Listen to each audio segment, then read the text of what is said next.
And I'm very excited to talk about this next segment because I drive by this place a few times a week. We're talking about the Utah Film Studios up in Park City, and I have, of course, Ryan here, who his family, their real estate company, Crandall Capital, they own the studio, so thanks for helping us get it there. And then, of course, Marshall Moore, so good to see you, and you are the VP of Operations. So, yes. It's been a while, but it's good to see you. Yeah. Now, can't miss that thing on the side of the road, huh? Right? Oh, no, you can't at all. So it's this incredible studio. Marshall, tell me a little bit more about it.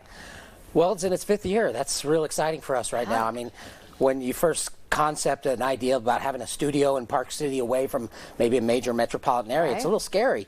But it's proved to be very successful, and that's very exciting for us as a studio and as a state. We've been able to attract some large productions like Blood and Oil from the ABC network and currently with Yellowstone, the Paramount network. And that's what it was built for. It was built to accommodate these large-scale productions. So and they're seeing pictures of it right here. And if you're wondering where this is in Park City, as you're driving Highway 40, you know that exit right there. Highway 40 in Park City is where the film studio is.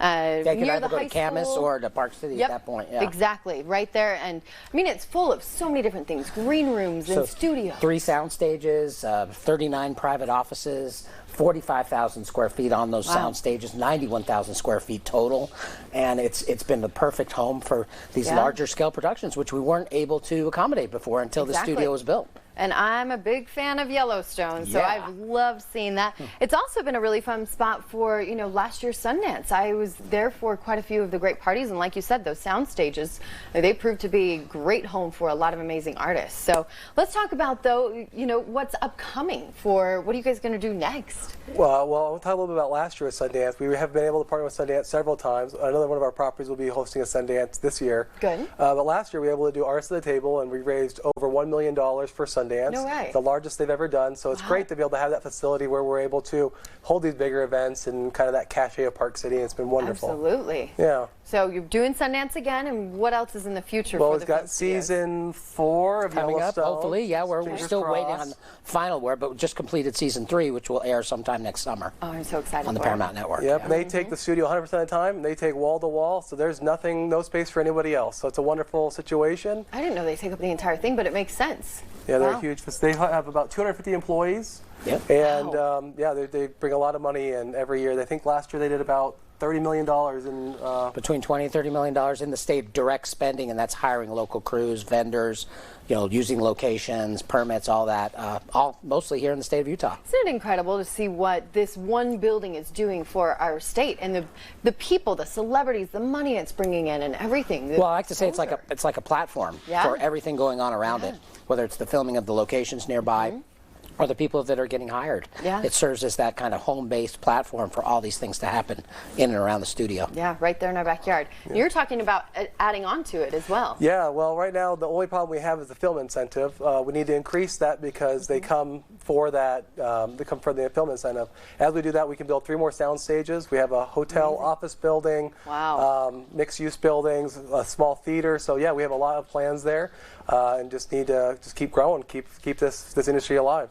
Well, and for Utahns watching, what does it mean for them, to have this in their backyard? Mars probably spoke better than that about the farmers and the rural communities. Well, there was nothing like this before, and companies would shop around for different warehouses, and they never had a home. This actually gives the industry a nice home, a place to call a studio, a base of operations, and then from that, everyone around it. Everything elevates, like all boats elevate as the tide rises, so to speak, and that's what the studio has actually done. In the past, we haven't been able to hold on to these type of shows that wanted to come here. Touched by an Angel, of course, and Everwood are staples here in the area, but they had to shop around and find different warehouses to accommodate set construction and all the crew, whereas this gives one home base of operations, which had not existed before it was built. And like you were saying, with something like Yellowstone, they're in the studio, but then they're also using the Uintas in various locations showcasing as well. The state, and that's part of why the film incentive was created, was not only to create jobs and economic development, but to showcase the state as a place for people to come and visit and travel. And And one of the big things that is going on is film tourism. Oh, film yeah. tourism is so big, where people come to see actual film locations that were used in movies, whether it be High School Musical or currently Yellowstone, or some of the other hundreds of movies that have been shot in Utah. It's pretty amazing. Well, if they want more information, what's the website, guys? UtahFilmStudios.com, and social media is at Utah Film Studios. I love it. Follow them for more good stuff. All right, good to see you guys. Thank you so much for coming in. Appreciate it. Thank you, Thanks for having Marshall. us. Buddha, what's coming up? We all know that cold weather and dry skin go hand in hand. The areas that we forget the most are our feet and our elbows. We have friends that are going to come in studio. They'll